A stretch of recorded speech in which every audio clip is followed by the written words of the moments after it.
السلام علیکم ورحمۃ اللہ وبرکاتہ۔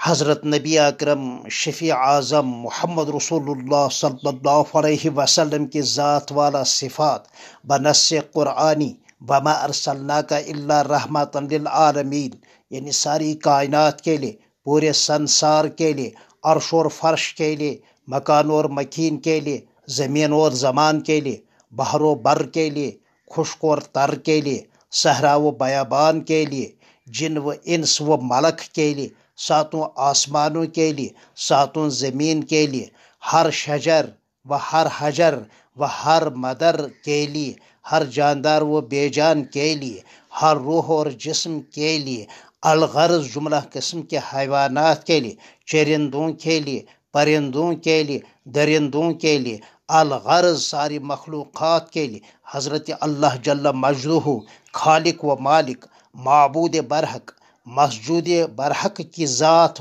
ذات برحق کے سوا سراسر ساری کائنات کے لیے رحمت ہے، ساری کائنات کے لیے شفقت ہے، ساری انسانیت کے لیے الفت اور محبت ہے۔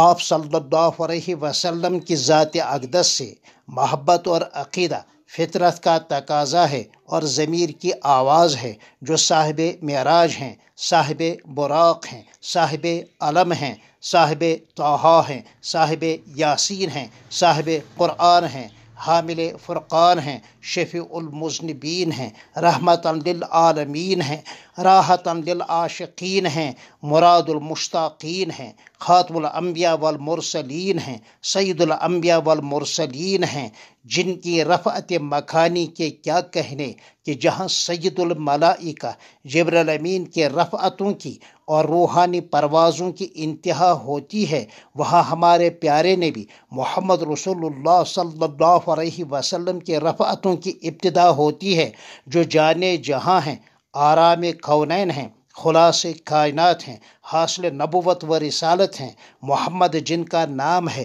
کہ زبان پر لو تو دونوں ہونٹ ایک دوسرے کا بوسہ لیں اور بوسہ دیں۔ اس مبارک نام میں اتنی حلاوت اور شیرینی ہے کہ نام لیتے ہی دونوں ہونٹ آپس میں مل جاتے ہیں، جن کی تعریف حضرت اللہ جل مجدہ خود ہی کرے، جن کی تعریف تمام نبیوں نے ظہور اور بعثت سے پہلے کی ہے، ملائکہ جن کی زیارت کے لیے ترستے تھے، صحابہ جن پر نثار ہوتے تھے، اہل بیت جن کے فدائی تھے، تمام علماء ربانیین اور اولیاء کاملین اور دنیا بھر کے مسلمانوں کے لیے جن کے نام سے دلوں کی دھڑکنیں تیز ہوتی ہیں، جن کے طفیل میں آسمانوں کی رفعت ہے، زمینوں کی بساطت ہے، آبشاروں کا جھرنا ہے، دریاؤں کی روانی ہے، سمندروں کا سکون ہے، بہاروں کا آنا ہے، صبح کا پیام ہے، شام کا پیغام ہے،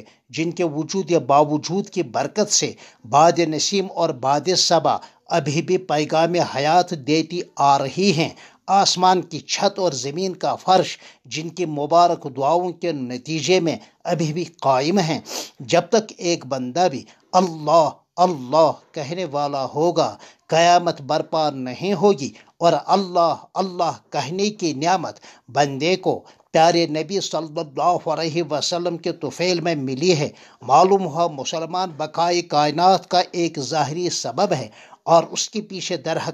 در حقیقت حضرت نبی اکرم شفیع اعظم صلی اللہ علیہ وسلم کے رحمت للعالمین کی ذات والا صفات سبب ہے، وہ ذات جن کے لیے کائنات کی محفل سجائی گئی ہے۔ ایسی ذات کی شان میں جو بھی گستاخی کرے وہ ملعون ہے، مرجوم ہے، مذموم ہے، وہ مردود ہے، وہ شیطان ہے، وہ طاغوت ہے، انسان نما درندہ ہے، وہ اپنے ملک کا، اپنے مذہب کا، اپنے خاندان کا، اپنے وجود کا، پوری انسانیت کا سب سے زیادہ بڑا اور برا دشمن ہے، بدترین دہشت